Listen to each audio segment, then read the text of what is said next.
insurance agreement. Really? Yeah. The people, Black Tie Entertainment, that we did that with, they were a New York outfit that were really run by these really horrible, incompetent scumbags. And there was creative people involved, really great people, but they didn't have the control. And we thought it was such a great idea, and then, of course, like many ideas that are highly touted and then badly executed, it turned around backwards on us. And what they had done was assure us that they could live run our sequences from a like an Ida-4 projector off of the Ida-4 through a sound system, and that they could keep it in sync with the backdrops. And of course, what happened is there was an offset, and somebody deprogrammed the offset. So from the beginning of the concert, the pictures and the sound were out of sync with each other, and we were left on stage without being able to even play to our own sequences. So we were like making it up as we went along. It was like one of those. It was like a Spinal Tap night. That's what it was like. Yeah. What else do we get a hold of lately? The Square Pegs episode. Oh, yeah. It was on USA a few times, so I managed to get a copy What of that. song did we do on Square Pegs? That's Good? Yeah. I like that song. It's a good song. Yeah, it is good. And I got a few questions. Just a few questions. Okay. What's the status of the Betty Page film you were working on? It's unfortunately still on the drawing board. The financing I thought I had 2 years ago that involved this actress Kim Cattrall fell through, evaporated. I now have 2 new parties interested, and we've been having meetings, and I'm currently being paid to write a script, so it's a development process right now. So I'm writing the Betty Page script. It's called Pin Up. Okay, and so we should be seeing that one day. I hope. I'm still hopeful. Also, with Tank Girl now the Power Rangers movie, what's the possibility of a new full-length album? I would love that. It's probably not very likely. However, in working on Tank Girl and in writing a new song for the Mighty Morphin Power Rangers, and then writing a new song for my CD-ROM game, The Adventures of the Smart Patrol, Mark suddenly was being very cooperative again, very excited again about working for just writing music, not for commercials. And he and I were talking about maybe doing a very funny thing, which would be DEVO doing a tribute album, except the tribute would be to DEVO.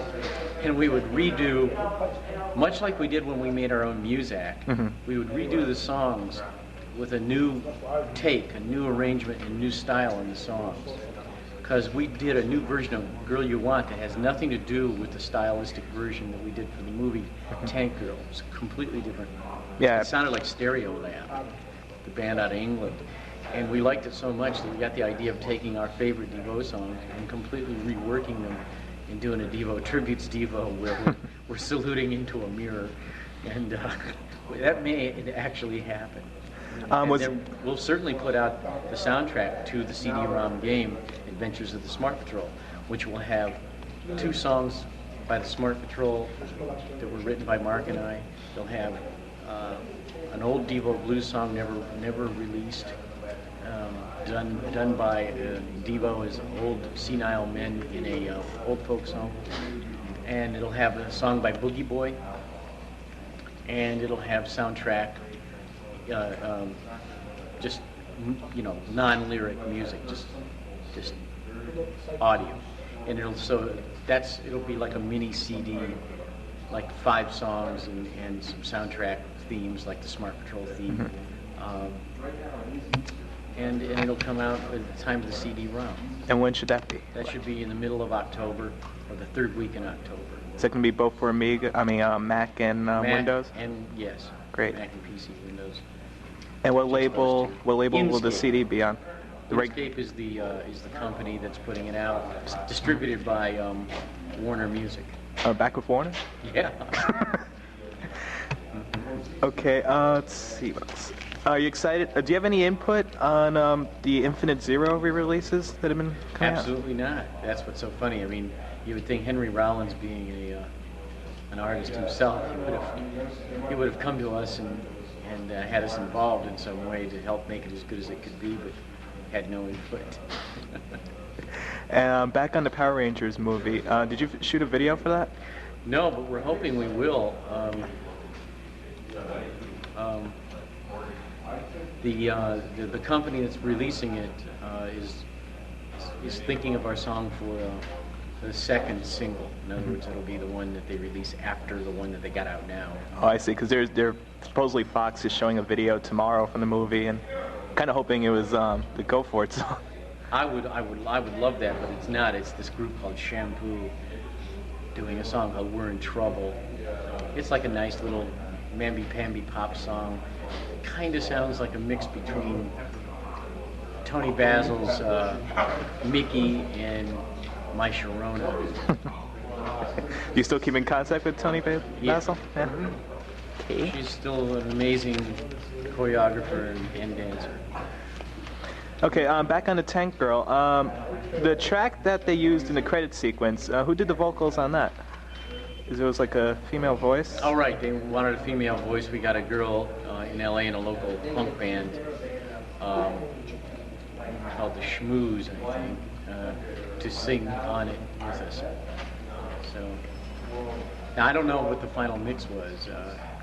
Because it had both Mark's voice and mine and hers on it. Yeah. Is that the way they used it? Oh, yeah, that's the way they used it. It was mostly, you mostly heard the girl more than you guys.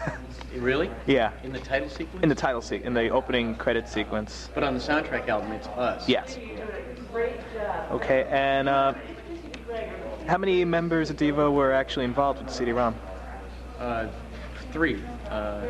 Myself as a writer and director, Mark as the sound designer and collaborator on the songs for the Smart Patrol, and Bob Casale doing the programming and engineering. Okay, and also on reissues, did you have any input with Restless Records? None whatsoever. Those people I can't even say enough bad things about them in that company. I was thinking, being on Enigma, which Restless was a sub-label of, was probably the last nail in Devo's coffin. It was the most disgusting experience in the record business I've had in my life. Wow. Yeah, they have a fan club address, but nobody's ever heard from them ever. Dead letter office. Restless. It's criminal. It's criminal. We had actually gone to them and said, listen, here's what we'd like to do. We'd like to take Smooth Noodle Maps and Total Devo and take the best best material off of both of them, plus the like Ivan remixes and the European remixes of Baby Doll, and do a compilation called Pioneers Who Got Scalped, with this cover by Robert Williams, the LA artist. And they just didn't get it, you know. They just wanted to put them out as is, with no new angle, no new remixes, no new packages. I think they did add like the remix or two on them. Did they? Yeah, I think on the Total Devo they added the Baby Doll remix. Oh, if I'm not mistaken. The hip hoppy one? I'm not sure. I didn't buy it because I already have that and the single. I see. Okay. Let's see what else. How much time do we have left? 10 minutes. Is there any food in the complex? I think you have to go outside. Find right now. Well, I mean, I noticed that. Did you guys buy this Nelson? on Yes. site Hi, somewhere? Nelson. I'm Trilby. I do know. Nice to meet you. I'm glad you're taking advantage of this. What would you like? I don't know. What's the name of the place? China 99. China 99. All right. Are you sure that's where you want? You call it a sandwich. Yeah, why not?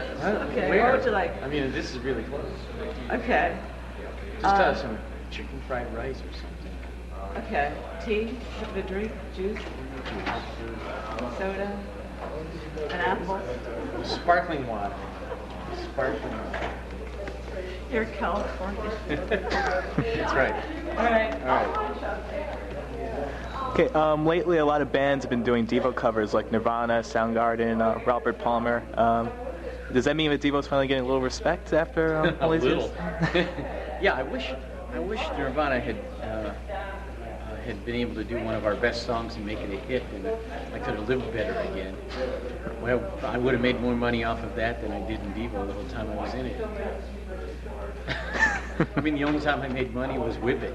Really, that's the way things work. You take the advances. You make your album. You live on the money, so you use it to live and make the record. And then you owe them that money from your sales, which you have a shitty deal in participation. We had about as many points as a band ever gets, but they have ways of hiding through accounting the true sales. So you get about maybe 50% of the money that you really owed, and you have to pay back all the money that you took from them, the advance, out of your part of the money. So if you're making $1 a record, and you really sold 500,000, but they only reported 250,000, then the first $250,000 goes to them, out of your money. And you can figure it out. You don't make any money. The only person that makes any money is a songwriter with a hit song. Because if your song isn't getting radio play, you're not making money off the publishing either. So the only time we made money is when Whip It was a hit. Because DEVO never got radio. I know, especially in New York. We have like one local, quote-unquote, alternative station. They'll play Whip It once in a blue moon. I mean, ever since Total DEVO came out, I've requested, yeah, sure, we'll play it. God knows if they even have it. Yeah. And there were some good things on that record. There were some songs I liked on Total DEVO, I really did. I liked Man Turned Inside Out. Thought that was really good. Yeah, it showed up on that movie, what was it, Slaughterhouse Rock. Unbelievable. Not a great movie. Not the best movie in the world, but... Another one was, I liked the version we did of the Grateful Dead song, Morning Dew. And then on Smooth Little Maps, the same thing happened. There were some really good songs. Some very excellent songs on that. At least the video got on MTV this time. Twice, I think. 3 times. 2 whole times. Something like that. There you go. And on to the videos. Were you happy with the Voyager Laserdisc that came out? Yeah, I worked on that actively with them. I think we did about as good a job as we could, given the limitations of an interactive Laserdisc, which is about as interactive as I don't know. Actually, less interactive than having a conversation. So, I mean, it was okay because we went back to the original materials every time we could and put out the cleanest version of everything, both audio and video-wise. And Mark's comments, I think he spoke into the wrong end of a microphone. That was the only problem there. His voice sounds like it's at the other end of a room. Is there plans for like a volume 2? Nah. No? No. No more tapes sitting in the safe at home? Or? Oh, that we may do like one more of the, but we won't do it with Rykodisc because they turned out to be a company that doesn't even report their royalties to us. So really? We did the Hardcore Volume 1 and 2, and I like a lot of stuff. Oh, that was great. Those 2 discs were great, and the live. Enough for a Volume 3 of Hardcore, but we'll put it out ourselves. It's great. Any time frame on that? That won't be till next year. There's no time right now. The CD-ROM's taking up all the time. But it's going to be an incredible CD-ROM. And it's going to be really full of gameplay. You'll be able to play this game as long as you can play Myst. You can play this game. Is it more in the lines like the Residence Freak Show CD-ROM? No, I think it's a lot more entertaining and a lot quicker.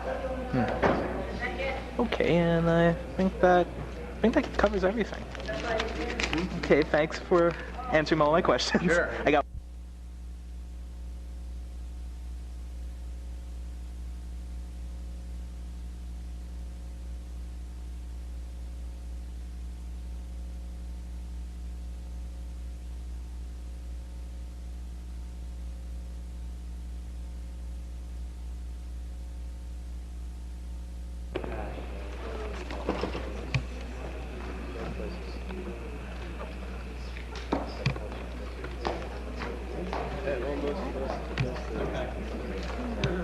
Judith Keenan chastised me for failing to announce this morning that Nicholas Butterworth is indeed here and will indeed be speaking this afternoon. He'll be our second speaker.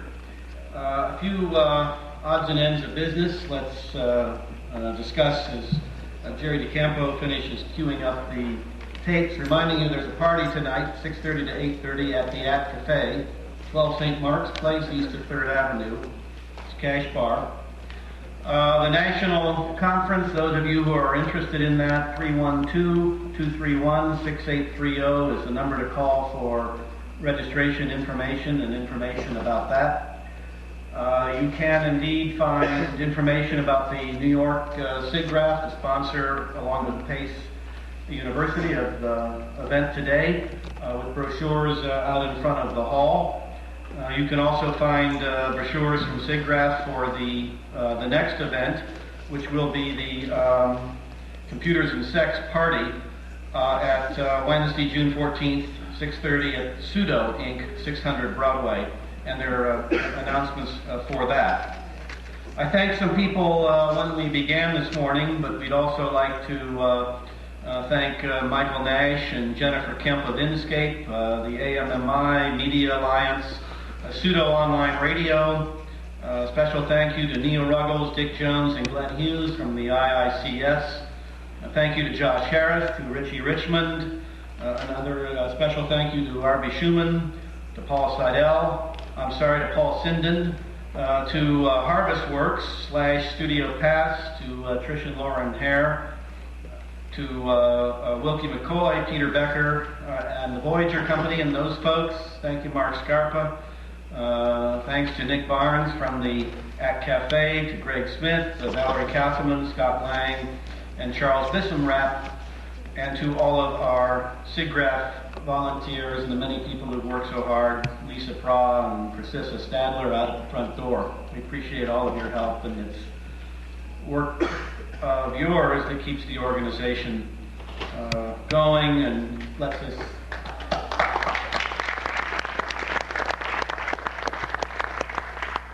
present events like today.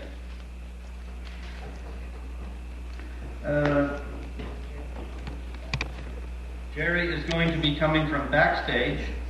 Jerry Casale is the co-founder and songwriter of DEVO, one of those record albums I think I have at home, which is in vinyl form. Probably you can buy it on CD. Can't represent that to you. Jerry's been responsible for the group's elaborate stage productions and their graphics, and has been, I think, a visionary in attempting to find ways that music people and music videos and this sort of fusion of sound and picture can be brought together. He's a premier MTV-style director and has done hundreds, if not thousands, of short videos, Cars, Rush, many, many others. He's been a guest director at London's Media Lab, and is one of these people that has crossed over and sometimes has a foot in the purely commercial world or the professional world of music and things like that, and sometimes in the world of fine arts. So he brings a very special perspective. He's come from Los Angeles to share this afternoon with us, and I'd like you to give him a warm welcome, please.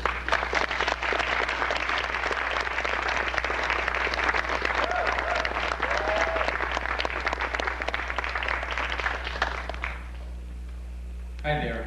Well, we could all be doing a lot of things this afternoon on a beautiful day outside, but we're already hooked, I think.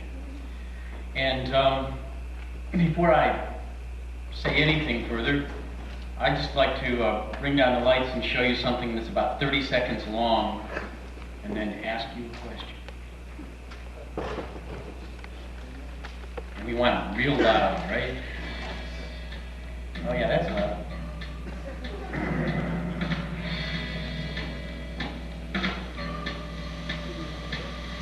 The Smart Patrol are kind of like the wheels on our little colostomy that are rolling us into the next millennium and moving DEVO even further into the annals of pop culture.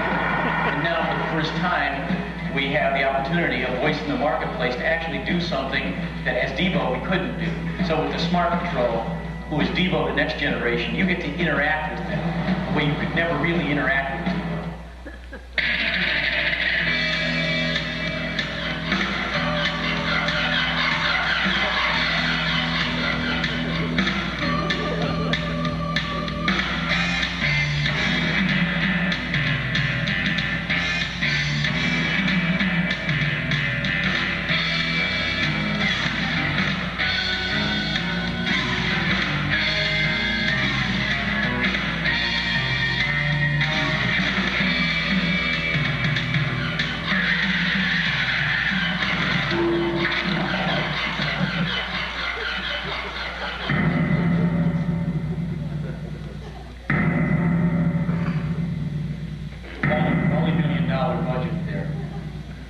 Okay. The question was, would you buy this title? Yes. No. How many people would buy this title? Okay, less than half. So I'm not doing too well already. We were... How much is it? Well, you know, it all gets down to commerce. You know, I was watching the illustrious panel before the break, all incredibly talented and serious people with a whole regimen of accomplishments. And the thing that I think Frankie Mann said about we shouldn't condescend, I felt like I was, you know, on the other end of that. I came to this late. DEVO, we're kind of pioneers who got scalped. We believed in this stuff before it was really happening, but then on the other hand, when it did happen, at the beginning we kind of got left out a little bit, and I'm learning things every day from 20-year-olds, which is a very strange thing. I'm back in school every day, but it's a nice feeling. But despite all the hype and all the theory and all the intellectualization, it all, unfortunately, still comes back to the marketplace over and over again. And we had a major lesson in that. We did the proverbial roll in the mud for many years. We got very dirty. Somebody came to us in '88 and said, look, why don't you do this album? Get together with Rick Rubin, you're going to do this album. Let's call it Death Before Dishonor. And I said, it's too late for that. And so, luckily, there may be, you know, unlike I think it was either, I don't know, H.L. Mencken or somebody that said that nobody gets a second act in America. Nobody has a second act in their lives. It may be with this medium, even with the high degree of cynicism I learned from being dipped in the double main of the music business, that right now is really the most exciting time to be in it, because it's just crossing over. The money men showed up starting big time a year or two ago, changing everything around, turning it inside out for better and for worse.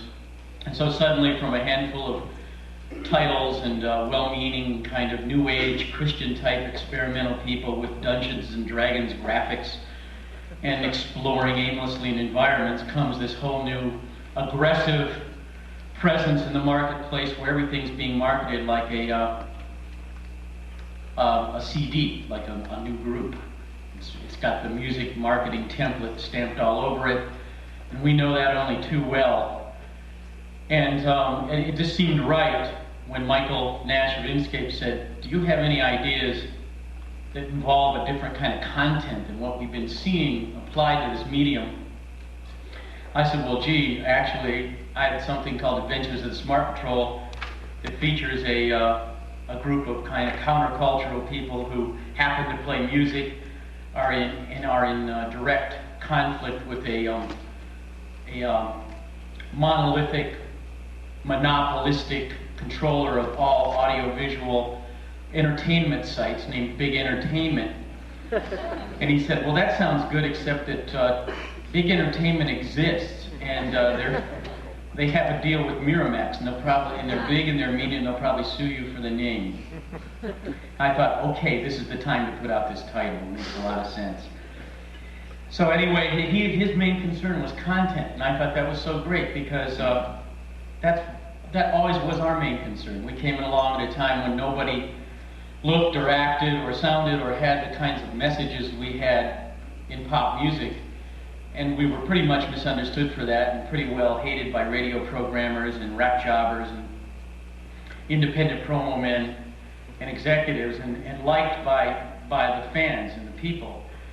And we proved that you could not have long hair, and you could be a nerd, and you could be successful, and you could put out an alternative message. We at least did that. We penetrated for a while until they figured out what we were about, and then it was kind of over. In this medium, to get back to my point, right now, content matters more than in most linear mediums that are more highly controlled by business. And that's what I find very exciting on a pragmatic level. Of course, I like the idea of real-time, full-screen 30 frames a second, multiple user site interaction, 3D rendered graphics, and blah, blah, blah, the thing that we all want to participate in, we all want to lose ourselves in this virtual alternative reality. But again, then reality takes over. And I'm just happy to be doing something with Director and Electric Image and having only a 6-month development and a meager budget, because I think you can do a lot because of the content. No, there's no rating systems for CD-ROMs as of yet. There's not a lot of people, because of the kind of people that came to that medium, that really feel like they do in Hollywood when they sit around in a story conference and say, well, can't we make this bad guy more sympathetic, and can't we make sure that he gets punished and that the good guy gets the girl? We need the happy ending. There aren't those people right now permeating this business, creating that cookie-cutter template with the predictable, insulting, patronizing endings. So that's where I came in. If there's any reason I'm here today, it's just talking as a person who, while I'm certainly like a newbie compared to a ninja end user here in the digital world, I have a great conceptual understanding of it and an excitement aesthetically about it, and I'm trying to bring an alternative content to a story game world available in the marketplace. So that's why I wanted to show that, and that's why I wanted to see what kind of a track I was on, who would buy this. But you're a tough audience. How much is it? Does anybody want to know more about the Smart Control? Yeah. I have some other It's stuff. like radio, you got to play it a couple times. That's right, it's got to happen over and over and over on MTV, right? Well, it's a good excuse for a good game, I think, given the limits of the engine we're dealing with. I do not have the Doom engine. Unfortunately, those Doom engines are still in the hands of people that just want to kill and be killed. They really are amazing in their programming abilities, in their rendering abilities, but about like 3-year-olds when it comes to being human beings in the world. But that's why it sells so much too. But I'm thinking, after the first adventures of the Smart Control, since it is an episodic kind of pseudo live action, like puppets come to life, cartoon characters come to life, so it's an episodic, interactive comic book. After the first one, maybe somebody will give me that Doom engine. Everybody will have it. And then we can really interact with the Smart Control and run around with the Smart Control in this world full of peril, which I'll just read you something so that you understand what I'm talking about beyond that 30-second trailer. The time is the near future present, and the place is Spudland.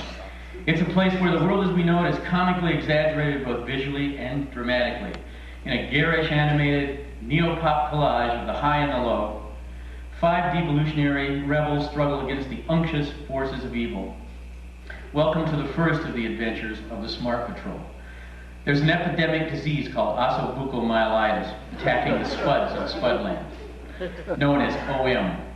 It turns your bones to jelly, progressing until you become one gelatinous mass. Unfortunately, I created this idea over 10 years ago originally, and there was no Ebola virus that I knew about and other things that we know about now. Jelly boys and jelly girls are forced to use the universal walker, a consumer product ectoskeleton for, quote, normal ambulation sold by monopoly healthcare providers, Universal Health Systems. And Universal Health Systems is allied with the Pilgrims, an ultra-right-wing fundamentalist group with massive media clout. They're presided over by the charismatic psycho Reverend Vince Gassale. The Pilgrims conspire with Universal Health Systems to keep the profitable ossobucomyelitis disease rampant while blocking access to any non-UHS cures. Any resemblance between this and reality is totally unintentional. As if that wasn't cozy enough, UHS is the controlling stockholder in big entertainment. Helmed by the archetypically loathsome CEO, Rod Reuter, Big Entertainment maintains monolithic control of all audiovisual media entertainment and information sites in Spudland. Enter our 5 musically inclined protagonists, Grady, Jamie, Max. Jeremy, and Tanya. A loose-knit group of 20-something devolutionists who call themselves the Smart Patrol, together with their enigmatic mascot Boogie Boy and his father General Boy. These punk scientists provide a forward-thinking, problem-solving counter to the hysteria created by BE control freak Rod Reuter. So the guys, espousing the slogan of all information should be free, they single-handedly keep alive the otherwise exorcised memory of DEVO. You were wondering how DEVO would get in there. They pirate the group's subliminal, message-laden videos over the big entertainment net. The Smart Patrol even goes so far as to take their name from one of DEVO's forgotten songs. Their reason d'etre puts them on a deadly, farcical collision course with Rod Reuter and Reverend Vince Gassale. But the Smart Patrol are not without allies. Their creative endeavors are funded in part by Sushi and Unit, lab technicians at Lifeforms Unlimited, a recombinant DNA research facility owned by the niece-nephew's team mysterious uncle, Mr. Udo. With their uncle's money, they finance Club DEVO, a haven for performances by the Smart Patrol and their friends, as well as a lecture site for Sushi and Unit's superior at Lifeforms Unlimited, the inimitable Dr. Birthfood. The scale of the Smart Patrol's conflict with Rod Reuter pales in the shadow of the impending wrath of Universal Health Systems against Lifeforms Unlimited. That's because with Sushi and Unit's help, along with that of cohort Sun Wang Pin, Dr. Birthfood is on the verge of a cheap, simple, and unfortunately illegal cure for the dreaded osteobucomyelitis. That's what's happening when you enter Spudland. And it's a nasty world. And unfortunately, Jeremy from the Smart Patrol has stage 1 of OM, which is kind of like having Tourette's syndrome. Every so often you just kind of flip out, start swearing, throwing cups across the room, lose motor control, and then 5 seconds later you're back. And the key to the cure is Turkey Monkey. They've created, by accident, Turkey Monkey, kind of like in retro pseudoscience out of The Fly. They have accidentally created a recombinant beast who looks hideous, but in fact is harmless. And his secretions are the necessary catalyst for this cure for osteobucomyelitis. But Sun Wang Pin steals him because Sun Wang Pin is jealous of Jamie, who is sought after by Donut, which is Sun Wang Pin's obsessive love interest. So he steals Turkey Monkey and offers it to the Kalimba brothers, who work for Rod Reuter, who are going to smear Lifeforms Unlimited with this hideous beast by putting it on primetime television on the Pilgrims TV show called Pilgrims Unite. This all happens in a 12-hour day. You come into the middle of this all happening. Turkey Monkey's been stolen. The Smart Patrol are looking for it. We're trying to get it before before Universal Health Systems gets it and sends it to Reverend Vince Gassale for his 9 p.m. TV show, Pilgrims Unite, which is kind of like Jerry Falwell and this new guy, David Reed, combined into one guy. And it's a 12-hour slice of life, and there's 8 primary locations you can visit, and you get a Spudmobile when you enter the game. And your Spudmobile is an electric vehicle, and you have so many quats, and you have so much digicast, you can buy more quats. And you drive around and you find out this deconstructed storyline that's been taken apart and put in all these locations. Pieces of every part of the plot are somewhere in dramatically acted scenes with sprites. And you start to assemble. You don't go to jail, you don't get killed, you don't have to go back to the beginning. And if you're real lucky and you play the game real well, you access a whole other level, backdoor experience to the game, which is a book that Mark Mothersbaugh did in 1975 called My Struggle, which is a 300-page incoherent rant. It's pretty amazing, with illustrations, profusely illustrated on every page, with a kind of a scatological high meets low. It was an Ohio Little Rascals version of a kind of a Kurt Schwitter's viewpoint on the world. So the point here is, what I've tried to do with this game is make something you could never do with DEVO, which is really the user can be proactive. You can affect change, you can affect the outcome, you can create different interactions for the characters within a limited, realistically limited framework, given the time, money, and engine constraints. And the important thing is it's funny, or at least supposed to be. I just noticed a serious lack of humor in all the games out there. Kind of one-sidedness to the approach and the graphics. If there is some kind of plot that deals with monolithic corporate interests or avarice and greed winning out over problem solving and curiosity, it's always really serious, really humorless. We're asked to buy into it and take it seriously.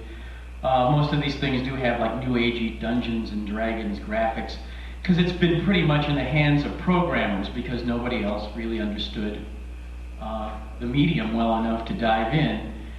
And also because when they were first being created, those were the only people that were sitting there with the means of production to get this out that quickly. That's changing now, so I'm happy about the opportunity to come back and apply a different kind of mentality and a content, working in close collaboration with an in-house group of programmers and renderers. It's it's an amazing undertaking. People are working like 12 to 16 hours a day to get this out, because it has this street date of October 17th, and the parent company, WEA and HBO, won't hear about anything else. So it's I'm like right back in the soup where I started from 15 years ago. I have, I think I do here. I have some stills, click through here, rendered environment of the Smart Patrol headquarters, where they publish the Brainwasher, which is their net zine, which attempts to wash all the garbage that people believe out already in Spudland out of their brains. So let's see what we have here. Is it going to show up on the screen? Uh-oh. Put the Mac on the screen. And cut the audio. Well, yes.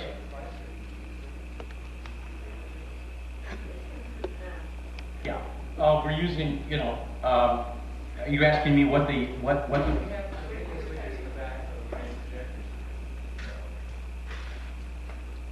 What we have here is okay, I'm sorry. What we have, they put the ROM into the Mac.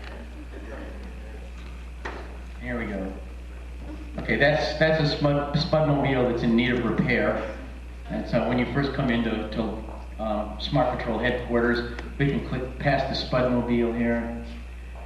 Okay, these are the Cocoon Siesta pods.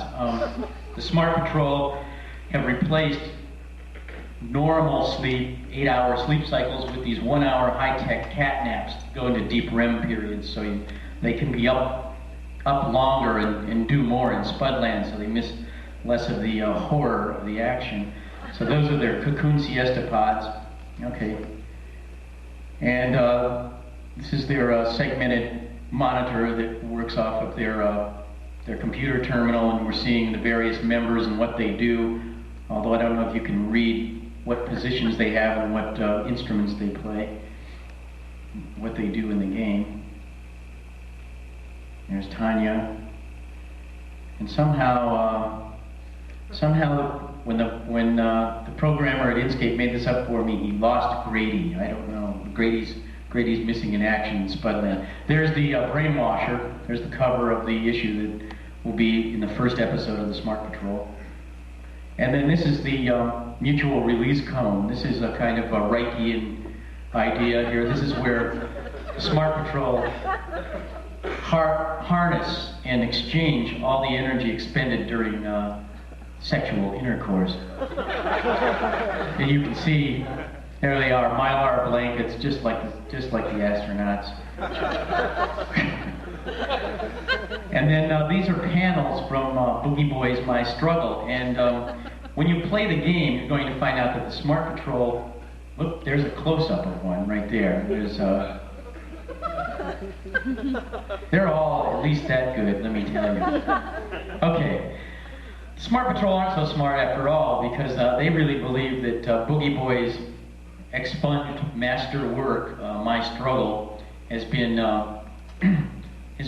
destroyed by big entertainment. But like I said, if you play the game well enough, you find out that directly underneath big entertainment itself, in a 12-sided underground cavern, they in fact have all the pages of the book blown up wall size. You walk through a gallery of 12 corridors, 2 chapters each, 300 pages, and they have it all. But they've just decided that it's for them, and that to protect the sensibilities of the good citizens of Spudland, it's better that Spudland doesn't see it.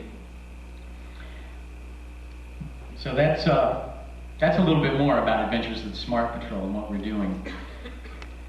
And I suppose by drawing a line in the sand about content, we've really cut out something ambitious for ourselves, something maybe even overly ambitious given the limitations of the engine, the interactivity. That's all about that. That's done. What do you want to switch on? Just this switch about.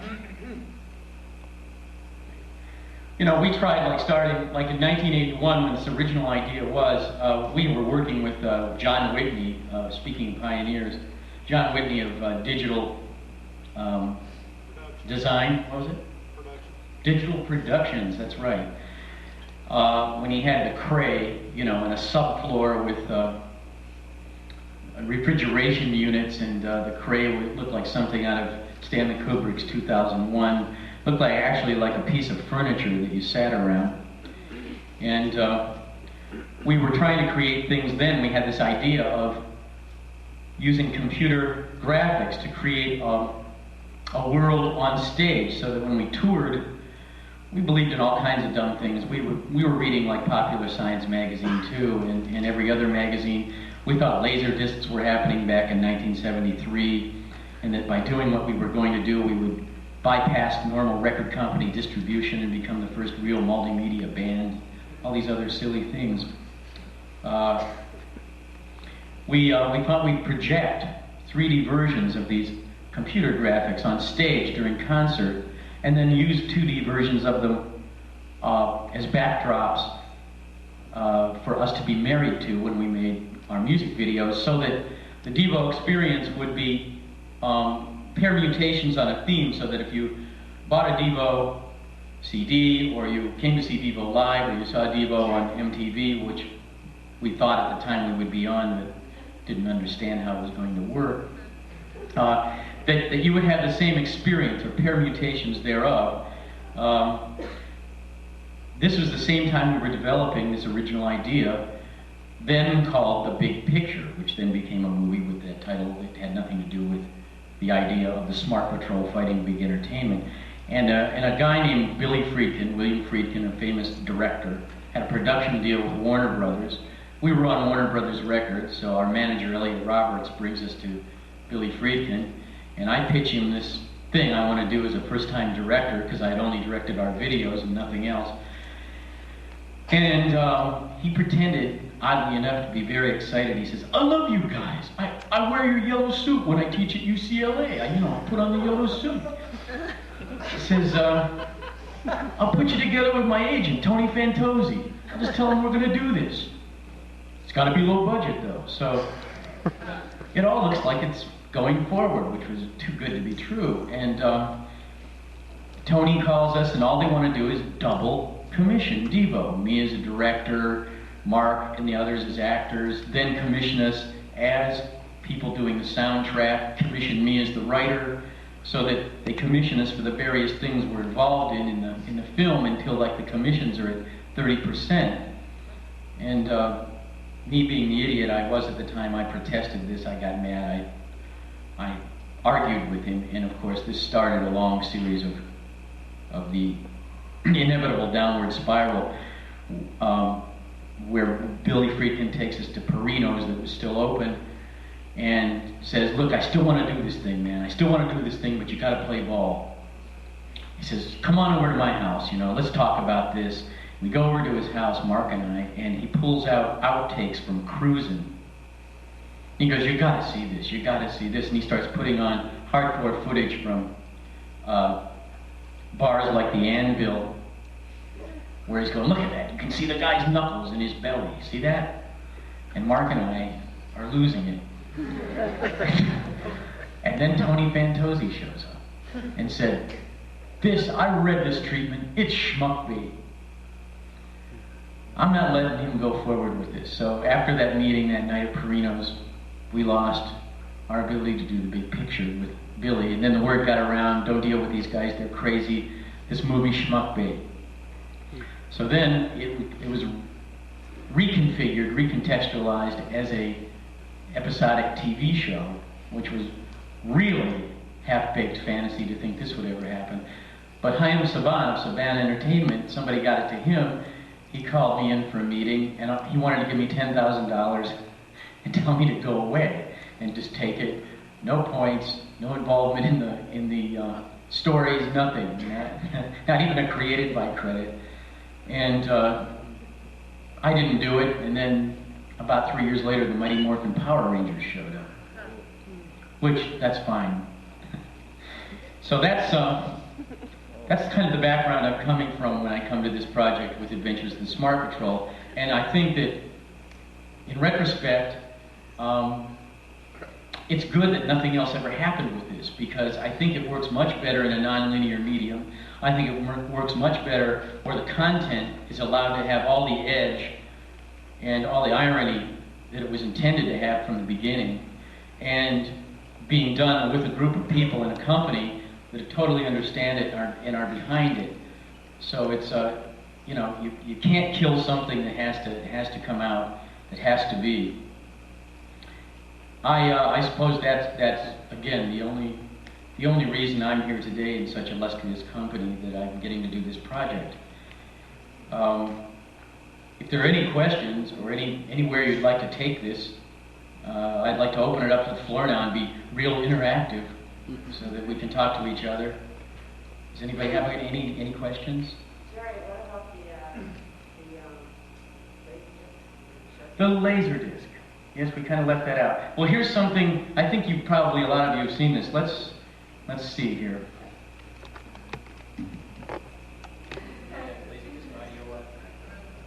Laser disc audio.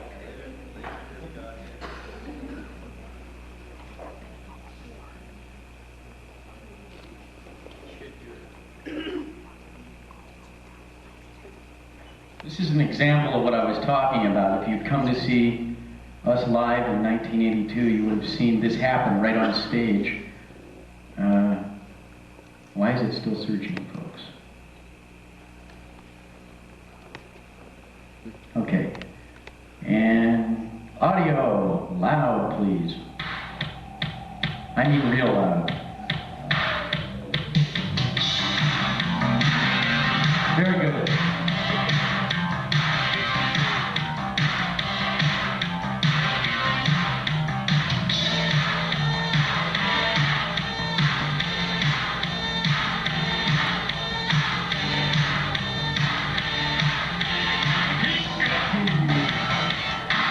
I can see you, and I know what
turn down.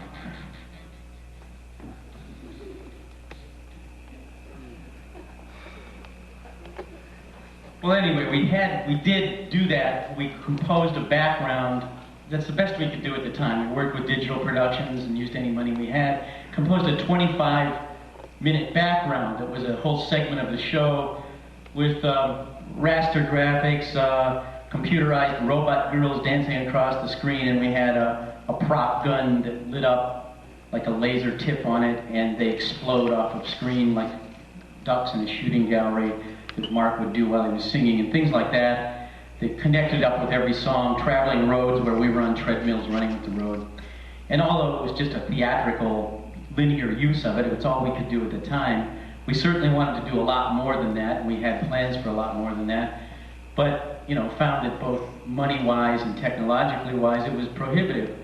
And then, on top of that, we were heavily criticized negatively in the press for doing this kind of stuff. They said, if we want a video game, we'll go to an arcade. Give us rock and roll, Devo, or go home. So that kind of, those were the kind of reviews we were getting. And, you know, now when somebody like U2 does the Zoo TV tour, where they do little kind of nods and winks in this direction, it's hailed as an amazing cutting-edge breakthrough, but that, I guess that's the way things work.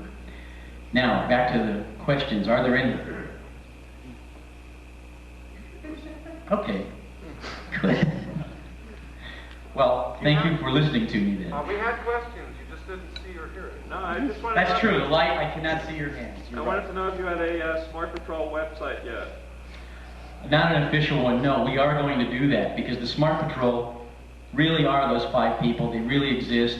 Mark and I wrote songs. Mark Mothersbaugh, formerly of DEVO, my partner, wrote songs for them and with them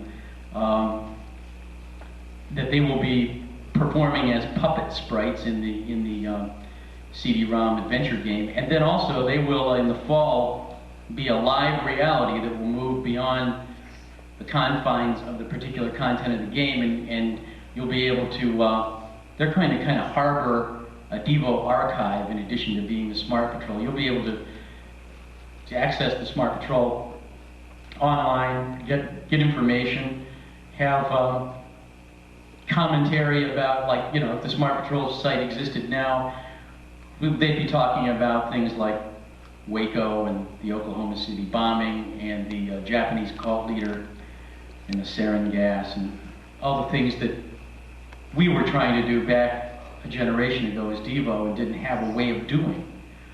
So they're, in a way, they're like DEVO's monkeys, but they're monkeys with brains, you know, monkeys with monkeys on their backs.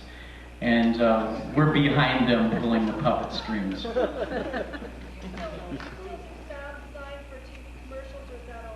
That's Mark Mothersbaugh does that. He has a company called Mutato Musica, which he's developed into a mogul-like status, really. And he does a lot of TV themes, a lot of commercials.